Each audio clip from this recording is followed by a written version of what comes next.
રાજ્યની ભૂપેન્દ્ર પટેલ સરકારને આજે 4 વર્ષ પૂર્ણ થયા।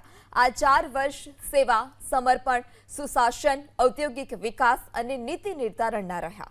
4 વર્ષ દરમિયાન મુખ્યમંત્રી ભૂપેન્દ્ર પટેલે મક્કમ અને નિર્ણાયક નેતૃત્વનું મજબૂત ઉદાહરણ આપ્યું। તેમના નેતૃત્વ હેઠળ અમદાવાદમાં ચંડોળા તળાવમાં તમામ ગેરકાયદે દબાણો તોડી નાખવામાં આવ્યા અને 4 લાખ ચોરસ મીટરનો વિસ્તાર ખુલ્લો કરવામાં આવ્યો। દ્વારકા અને સોમનાથમાં પણ ગેરકાયદે દબાણો દૂર કરવામાં આવ્યા।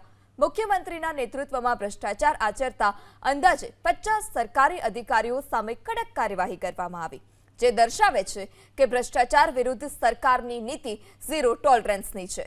જાહેર ભરતી તથા બોર્ડની પરીક્ષામાં થતી ગેરરીતિ પર નિયંત્રણ લાવવા માટે કડક કાયદો અમલી કરવામાં આવ્યો। જનતાના હિતમાં રાજ્ય સરકારે વીજળીના દરમાં તાજેતરમાં 15 પૈસાનો ઘટાડો કર્યો, જે થકી રાજ્યની સામાન્ય જનતાને ₹400 કરોડનો ફાયદો થશે। મુખ્યમંત્રીના નેતૃત્વમાં ગુજરાત આજે renewable energy, semiconductor, artificial intelligence જેવા ઉભરતા ક્ષેત્રોમાં અગ્રેસર બનવાની દિશામાં ઝડપથી આગળ વધી રહ્યું છે। આ સાથે જ ખેડૂતોના હિતમાં ખેતીની જમીન વેચાણના કિસ્સામાં નોંધ મંજૂર તથા પ્રીમિયમની અને એનએની પરવાનગી કાર્યવાહીમાં પણ વધુ આ કાર્યવાહી સરળ બને તે પ્રકારના નિર્ણય લેવામાં આવ્યા।